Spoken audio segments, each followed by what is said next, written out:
ನಮಸ್ಕಾರ. GTV news ಕನ್ನಡಕ್ಕೆ ಸ್ವಾಗತ. ನಾನು ನಿಮ್ಮ ವೆಂಕಟೇಶ್. ಮಾಗಡಿ ಪಟ್ಟಣದ ಐತಿಹಾಸಿಕ ಕೆಂಪೇಗೌಡರ ಕೋಟೆ ಮೈದಾನದಲ್ಲಿ ಕೋಟೆ ಅಭಿವೃದ್ಧಿ ಕಾಮಗಾರಿಗೆ ಬಮೂಲ್ನ ನಿರ್ದೇಶಕ HN ಅಶೋಕ್ ಅವರ ನೇತೃತ್ವದಲ್ಲಿ ಪೂಜೆಯನ್ನು ನೆರವೇರಿಸಲಾಯಿತು.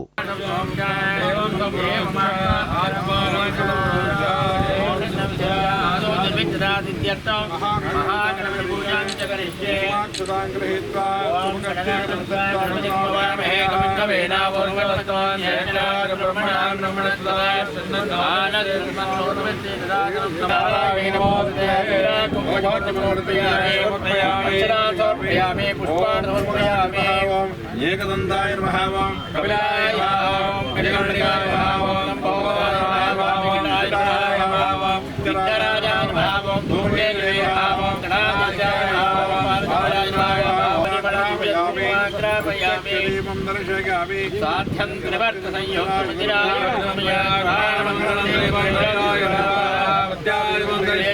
ದೇವಾಯ ಪರಮಾತ್ಮನೇ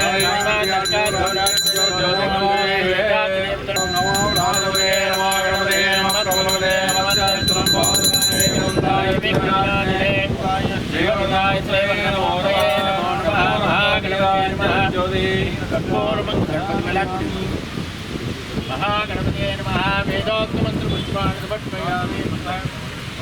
महानिकानि जपापानि जन्मान्तरकृतानि जातानि रक्षन्ते प्रदक्षिणं पदे पदे पापोऽहं पापकर्महं पापात्मा वाप्स्यामि.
ಏನು ಕೋಟೆಯ ನವೀಕರಣ ಕಾರ್ಯ ಅಥವಾ ಕೋಟೆಯ ಪುನರುಜ್ಜೀವನ ಕಾರ್ಯ, ನಾಡಪ್ರಭು ಕೆಂಪೇಗೌಡರು ಕೋಟೆಯ ಪುನರುಜ್ಜೀವನ ಕಾರ್ಯದ ಒಂದು ಭೂಮಿ ಪೂಜೆಯನ್ನು ಮಾಡ್ತಾ ಇರ್ತಕ್ಕಂಥದ್ದು. ಇವತ್ತು ಏನು ನಾವೆಲ್ಲ ಹಿಂದೂಗಳಾಗಿ ಒಂದು ಸನಾತನ ಪರಂಪರೆ ಒಂದು ವಿಘ್ನೇಶ್ವರನಿಗೆ ಭೂಮಿ ಪೂಜೆಗೆ ಮಹತ್ವವನ್ನು ಕೊಡ್ತೇವೆ.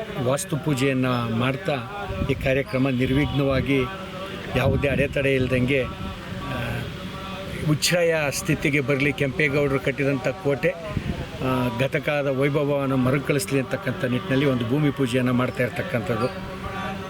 ಪ್ರಾರಂಭಿಕ ಹಂತದ 62 ಕೋಟಿ ರೂಪಾಯಿಯ ಯೋಜನೆ ಕರ್ನಾಟಕ ರಾಜ್ಯ ಸರ್ಕಾರ ಸನ್ಮಾನ್ಯ ಮುಖ್ಯಮಂತ್ರಿಗಳಾದ DK ಶಿವಕುಮಾರ್ ಅವರು ಮತ್ತು ಮಾಜಿ ಮುಖ್ಯಮಂತ್ರಿಗಳಾದ ಸನ್ಮಾನ್ಯ ಸಿದ್ದರಾಮಣ್ಣವರು ಸನ್ಮಾನ್ಯ ಎಚ್ ಎಂ ರೇವಣ್ಣವರು ಮತ್ತು ಡಿ ಕೆ ಸುರೇಶ್ರವರು ಇವರೆಲ್ಲರ ಸಂಘಟಿತ ಪ್ರಯತ್ನ, ವಿಶೇಷವಾಗಿ ಬಾಲಕೃಷ್ಣರವರ ಶಾಸಕರಾದಂಥ ಬಾಲಕೃಷ್ಣರವರ ಒತ್ತಾಸೆ, ಇದು ಆಗಲೇಬೇಕು. ಇದು ಪುಣ್ಯಾತ್ಮ ನಮ್ಮ ನಾಡಪ್ರಭು ಮಾಗಡಿ ಕೆಂಪೇಗೌಡ ವಿಶ್ವಕ್ಕೆ ಪ್ರಸಿದ್ಧಿಯಾದಂಥ ಬೆಂಗಳೂರು ನಿರ್ಮಾತೃ ಏನು ನಮಗೆ ಒಂದು ದೊಡ್ಡ ನಗರವನ್ನು ಕಟ್ಟಿ ಇಡೀ ಪ್ರಪಂಚಕ್ಕೆ ಬೆಂಗಳೂರು ಅಥವಾ ಮಾಗಡಿ ಪರಿಚಯ ಆಯಿತು. ಆ ಪುಣ್ಯಾತ್ಮನ ಕೋಟೆಯನ್ನು ಪುನರುಜ್ಜೀವನ ಕಾರ್ಯ ಭಗವಂತನ ಆಶೀರ್ವಾದದಿಂದ ನನ್ನ ಮೂಲಕ ಮಾಗಡಿ ಜನತೆಯ ಆಶೀರ್ವಾದದಿಂದ ಆಗಬೇಕು ಅನ್ನೋಂಥ ಅವ್ರ ಇಚ್ಛೆ. ಇವತ್ತು ಭೂಮಿ ಪೂಜೆ. ಯಾವ ಯೋಜನೆ ಇದು ಯೋಜನೆ ವಿಚಾರ ಮಂಜೂರೇ ಕೆಂಪೇಗೌಡ ಪ್ರಾಧಿಕಾರದಿಂದ ಆಗಿರ್ತಕ್ಕಂಥ ಯೋಜನೆ. 62 ಕೋಟಿ ಪ್ರಾರಂಭಿಕ ಅಂತ. ಟೋಟಲ್ 103 ಕೋಟಿ. 4 ಕಡೆ ಗೋಡೆಗಳು, ಹೊರಭಾಗ ಯಾವ ರೀತಿ ಗೋಡೆ ಇದೆಯೋ ಒಳಭಾಗನೂ ಅದೇ ರೀತಿ ಕಲ್ಲಿನ ಗೋಡೆ ಬರ್ತಕ್ಕಂಥದ್ದು. ಮತ್ತು ಸುತ್ತ ಇದು ಏನು ಪಾದಚಾರಿಗಳ ನಡಿಗೆಗೆ, ಬೆಳಗಿನ ವಾಯುವಿಹಾರಿಗಳಿಗೆ ಅಥವಾ ಈ ಕೋಟೆಯ ಸೌಂದರ್ಯವನ್ನು ಸವಿಲಿಕ್ಕೆ, ಮಾಗಡಿ ಪಟ್ಟಣದ ನಾಗರಿಕರಿಗೆ ಒಳಗೆ ಓಡಾಡಲಿಕ್ಕೂ ಕೂಡ ಪಾದಚಾರಿ ರಸ್ತೆಯನ್ನು ಅಥವಾ ಏನಂತೀರಿ ನೀವು, ವಾಕಿಂಗ್ ಟ್ರ್ಯಾಕನ್ನು ನಿರ್ಮಾಣ ಮಾಡೋದು ಇದು ಮೊದಲನೇ ಯೋಜನೆಯಲ್ಲಿ ಇರ್ತಕ್ಕಂಥ. ಒಟ್ಟಾರೆಕಷ್ಟು ಎಷ್ಟು ಸರ್ ಇದು?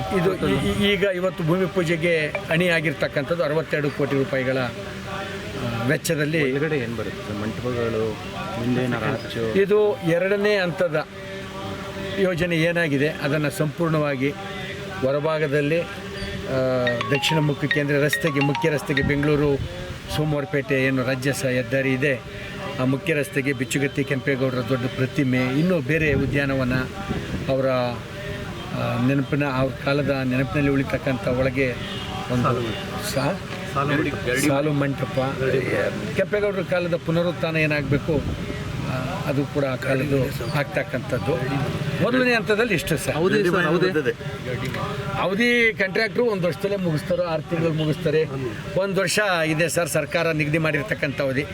ಯಾವ ಅವಧಿ ನಿಗದಿಯಾಗಿದೆ ಅವಧಿ ಒಳಗೇ ಕಾರ್ಯ ಪೂರ್ಣಗೊಳ್ತಕ್ಕಂಥ ನಂಬಿಕೆ ಮತ್ತು ಅವರಿಗೆ ಈ ಮೂಲಕ ಮಾಗಡಿ ಜನಗಳ ಹಕ್ಕೊತ್ತಾಯ ಕೂಡ ಕಾಂಟ್ರಾಕ್ಟ್ರವರು ಮಾಡೇ ತೀರಬೇಕು. ಇದನ್ನು ಒಂದು ಸಾರ್ತಿ ಹಿಡಿದು ಮಳೆ ಬಂತು, ಬಿಸಿಲಾಯಿತು ಅಂತಕ್ಕಂಥ ಯಾವುದೇ ಕಾರಣಗಳನ್ನು ನೀಡಿ ಮುಂದಕ್ಕೆ ಹಾಕೋದಿಲ್ಲ ಅಂತ ನಾವೆಲ್ಲ ನಂಬಿದ್ದೀವಿ. ಅವರು ಕೂಡ ಉತ್ಸಾಹದ ಯುವ ಕಾಂಟ್ರಾಕ್ಟ್ರು, ಅದನ್ನು ಚಾಚು ತಪ್ಪಿ ಅದನ್ನ ಬೇಗ ಮಾಡ್ತಾರೆ. ಇಲ್ಲಿ ಸ್ಥಳ ಮಹತ್ವ ಗೊತ್ತು. ಇದು ಯಾವುದೋ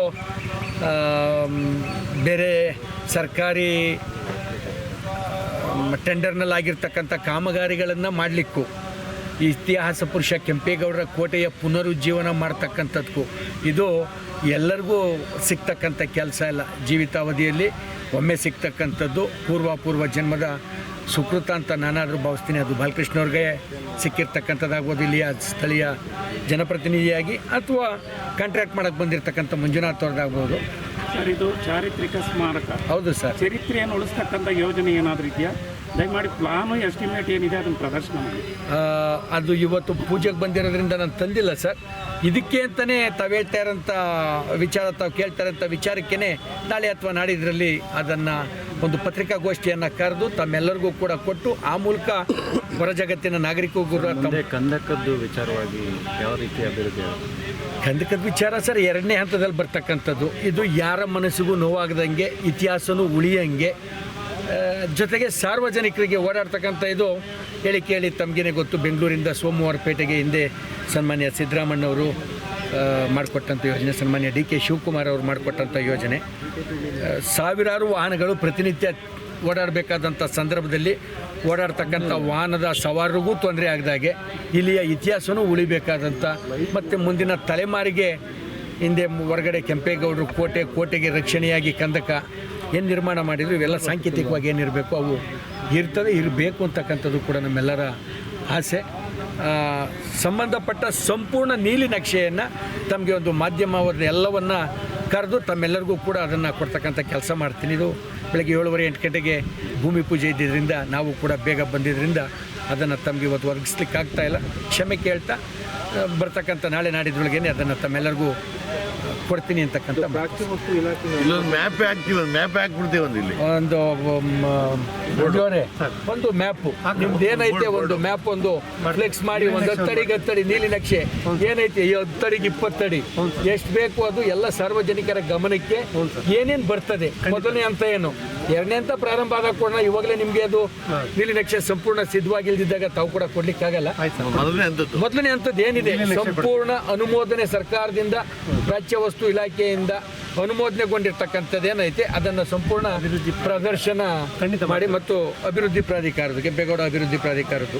ಯಾಕೆಂದರೆ ಯಾವ ಗೊಂದಲ ಆಗಬಾರ್ದು ನಾಗರಿಕರಲ್ಲಿ. ಇದು ಸಣ್ಣ ಪುಟ್ಟ ದ್ವಂದ್ವ ಇದೆ, ಇದು ಏನೋ ಮಾಡ್ತಾ ಇದ್ದಾರೆ ಅಂತ ಅಂದ್ಬಿಟ್ಟು ಎಲ್ಲರೂ ಈ ಕೋಟೆ ರಕ್ಷಣೆ ಮಾಡಬೇಕು ಅನ್ನೋಂಥ ಆಸಕ್ತಿಯಿಂದ ಇವ್ರದ್ದು ಏನೈತೆ ಯೋಜನೆ ಅಂತ ಗೊತ್ತಿಲ್ಲದೆ ಅವರೇನೋ ಊಹೆ ಮಾಡ್ಕೊಳ್ಳೋದು, ನಮ್ಮ ಉತ್ತರ ಏನೂ ಆಗಿರೋದಿಲ್ಲ. ಇದೇ ಇಲಾಖೆಯಿಂದ ಅನುಮತಿ ಆಗಿದೆ ಸರ್.